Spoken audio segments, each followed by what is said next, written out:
Good day guys. Meron nga palang binibentang lupa at ang lokasyon nito ay sa Barrio of Paragang, Municipality of Tigbao, Province of Zamboanga del Sur, Island of Mindanao.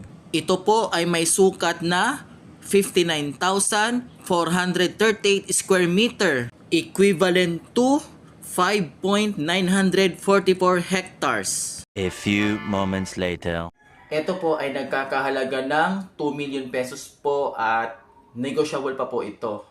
I-upload ko na lang po yung vlog ko doon sa area pag napuntahan na po namin ulit. Okay? Thank you po. Labits TV. Peace out. Alright.